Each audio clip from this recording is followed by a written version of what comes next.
সরকারকে বলতে চাই, আপনারা মামলা করছেন, হামলার শিকার হয়ে সংখ্যালঘু সম্প্রদায় রাজপথে নেমেছে। মামলার ভয় আমাদেরকে দেখাবেন না, আমাদেরকে দমায় রাখতে চান, সেক্ষেত্রে আপনারা আরো কারাগার তৈরি করুন। ওনাকে বিমানবন্দর থেকে আচমকা আটক করা হয়েছে, যেখানে আমরা জানি না ওনাকে গ্রেফতার করা হয়েছে না জিজ্ঞাসাবাদ করার জন্য আনা হয়েছে। আমি কে সনাতনী সনাতনী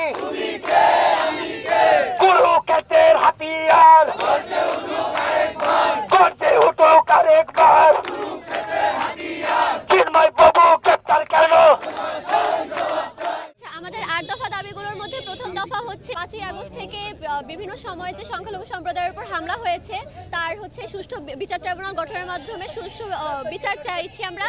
এর পরবর্তীতে আমরা যারা ক্ষতিগ্রস্ত হয়েছে তাদের ক্ষতিপূরণ এবং পুনর্বাসন চেয়েছি। সংখ্যালঘু বিষয়ক মন্ত্রণালয় চেয়েছি, সংখ্যালঘু সুরক্ষা আইন চেয়েছি।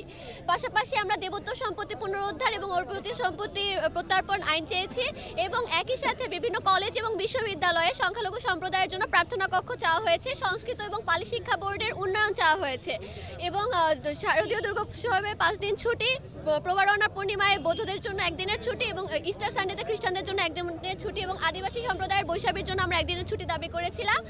আমাদের মোট 8 দফা দাবির মধ্যে সরকার পুজোর আগে আমাদেরকে বলেছিল ওনারা সকল দফা দাবি নিয়ে কাজ করতে ইচ্ছুক, যেহেতু আমাদের 8 দফা দাবি যৌক্তিক। ইউনূস স্যার সহ বিভিন্ন উপদেষ্টা বিভিন্ন সময় বলেছেন যে 8 দফা দাবি যৌক্তিক, কিন্তু আমরা দৃশ্যমান কোনো পদক্ষেপ এখন পর্যন্ত গ্রহণ করতে দেখিনি। দুর্গাপূজায় 5 দিন ছুটি বাড়ানোর কথা বলা হয়েছিল, সেখানে মাত্র 1 দিনের ছুটি বাড়ানো হয়েছে এবং দুর্গাপূজার ষষ্ঠীর দিন ঢাকেশ্বরী মন্দিরে মাহফুজ স্যার বলেছেন যে আমাদের যারা ক্ষতিগ্রস্ত তাদেরকে পুনর্বাসনের ব্যবস্থা করা হবে, অথচ না বিচার ট্রাইব্যুনাল গঠন করা হয়েছে না ক্ষতিপূরণের ব্যবস্থা করা হয়েছে। 8 দফার মূল আমরা 9ই আগস্ট থেকে যখন আন্দোলনে নামি তখন শিক্ষার্থী সমাজ এই আন্দোলন যখন শুরু করে তারা সংখ্যালঘু সম্প্রদায়ের 8% সংখ্যালঘু সম্প্রদায়ের অস্তিত্ব টিকে রাখার লড়াই হিসেবে সংখ্যালঘু সম্প্রদায় রাজপথে নেমেছিল। অথচ যখন একজন সাধু সন্ন্যাসী আমাদের নেতৃত্ব দিতে এসেছে চিন্ময় দাস ব্রহ্মচারী প্রভু, বারংবার তাকে মিথ্যা মামলার মাধ্যমে হেনস্থা করা হচ্ছে এবং বর্তমানে ওনাকে বিমানবন্দর থেকে আচমকা আটক করা হয়েছে, যেখানে আমরা জানি না ওনাকে গ্রেফতার করা হয়েছে না জিজ্ঞাসাবাদ করার জন্য আনা হয়েছে, কিংবা ওনার বর্তমান অবস্থা কি। বিগত বেশ কয়েকটা সমাবেশের কারণে বিভিন্ন জায়গায় যাওয়ার কারণে চিন্ময় প্রভু শারীরিকভাবে অসুস্থ ছিলেন, অথচ বর্তমানে ওনার কি অবস্থা সেই বিষয়ে আমাদেরকে কোনো কিছু জানানো হচ্ছে না। আমরা বিগত 2 ঘন্টা ধরে এখানে দাঁড়িয়ে আছি, ভিতর থেকে খালি বলা হচ্ছে ঊর্ধ্বতন কর্মকর্তার সাথে যোগাযোগ করা হবে। ঊর্ধ্বতন কর্মকর্তা কোথায়? সেক্ষেত্রে আমরা আইন শৃঙ্খলা বাহিনী এবং সরকারকে বলতে চাই, আপনারা মামলা করছেন, হামলার শিকার হয়ে সংখ্যালঘু সম্প্রদায় রাজপথে নেমেছে। মামলার ভয় আমাদেরকে দেখাবেন না। এবং ধর্মীয় সংগঠন বাংলাদেশে 1088টা সংগঠন আছে, আপনারা কয়টা সংগঠনে কয়টা মহারাজ কয়জন প্রভুকে আটক করবেন? যদি আপনাদেরকে মামলা দিয়ে আটক করতে চান, আমাদেরকে দমায় রাখতে চান, সেক্ষেত্রে আপনারা আরো কারাগার তৈরি করুন, কারণ সংখ্যালঘু সম্প্রদায় 8 দফা বাস্তবায়ন না হওয়া পর্যন্ত রাজপথ ছাড়বে না। এবং 8 দফার সাথে এখন আরেক দফা যুক্ত হবে, সেটা হচ্ছে চিন্ময় প্রভু সহ সকল সাধু সন্ন্যাসীদেরকে যাদেরকে মামলা দিয়ে দমিয়ে রাখার চেষ্টা করা হচ্ছে সকলকে অবিলম্বে নিঃশর্তে মুক্তি প্রদান করতে হবে। এবং উনি ছিল দেখে এতদিন পর্যন্ত আন্দোলন শান্তিপূর্ণ হয়েছে, ছাত্র সমাজকে আর নামাবেন না। কি আসলে আপনারা কি তারে এখন নির্দ্বিধায় তারে মুক্তি দিয়ে নিঃস্বার্থে মুক্তি দিয়ে দিবে, সে তো কোনো অন্যায় করেনি ভাই। তার তো একটা ধর্মের ব্যাপারে কথা বলতেই পারে, সে তার অধিকার আছে, এই দেশের নাগরিক বলেন, সে তো এই দেশের নাগরিক, তাহলে যে তার গণতন্ত্র অধিকার, সে সব কিছু বলতে পারবে। দেশদ্রোহী কোনো কথা বললে সেটা নিয়ে তার সাথে জিজ্ঞেস করতে পারেন। দেশদ্রোহী কোনো কথা বলে নাই তো, ধর্মের সম্বন্ধে কথা বলে, শাস্ত্রে যেটা আছে সেইটা বলে, কোনো অশ্লীল ভাষায় কোনো কথা বলে না বলেন। আচ্ছা, এখন আপনারা মানে কি করবেন? এখন কি আমরা কিছু বলার তারে সামনে তারে ছেড়ে দিয়ে, সে সাধু মানুষ, সে তো আর এখানে থাকতেও পারবে না, তার সম্মানে ছেড়ে দিয়ে ওনার উদ্দেশ্যে আমরা এসেছি যে ওনাকে এখান থেকে নিয়ে যাব, এই চিন্তা ভাবনা। আপনাদের পক্ষ থেকে কোনো সময় বেঁধে দিয়েছেন কিনা? না, এটা অজান্তেই মানে এটা উনি একটা উদ্দেশ্যে মানে এয়ারপোর্ট থেকে একজন বলেছে যে আপনি আমাদের অফিসে চলে আসুন। এই অবস্থাতে এখন ওনাকে নিয়ে আসা হয়েছে, আমরা এর জন্য ওনার হয়ে আমরা এখানে এসেছি।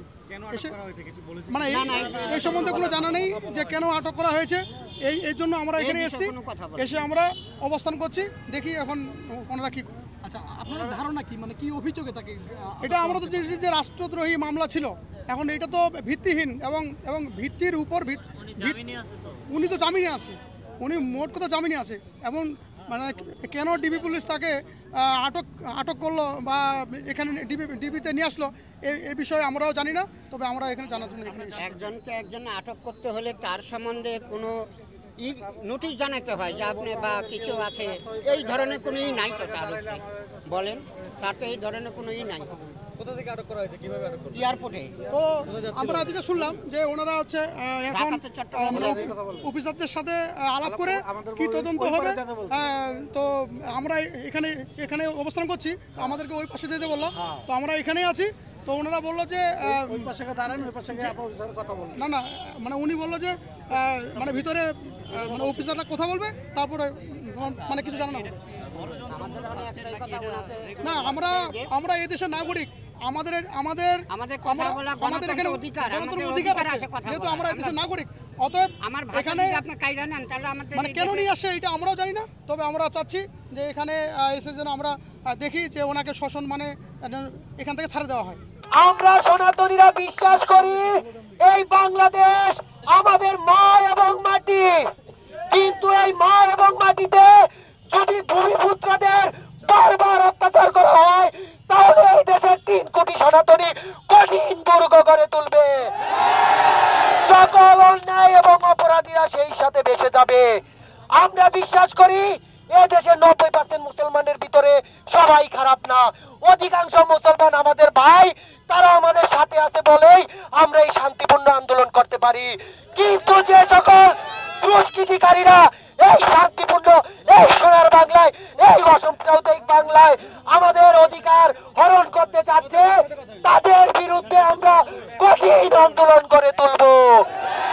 আমাদের চিন্ময় বাবুকে মুক্তি না দেওয়া হলে সমগ্র বাংলাদেশে আন্দোলন হবে। তুমি কে, আমি কে, সনাতনী সনাতনী, কুরুক্ষেত্রের হাতিয়ার গর্জে উঠুক আরেকবার। চিন্ময় বাবু গ্রেপ্তার কেন? জবাব চাই, জবাব চাই। রাজপথ কাঁপছে, সনাতনী আসছে। আমাদের আন্দোলনে হামলা কেন? জবাব চাই, জবাব চাই। Direct action, action to action. জেগেছে রে জেগেছে, সনাতনী জেগেছে। এক দফা এক দাবি, চিন্ময় বাবুর মুক্তি। এক দফা এক দাবি, action to action, action to action. এক দফা এক দাবি, চিন্ময় বাবুর মুক্তি। এক দফা এক দাবি।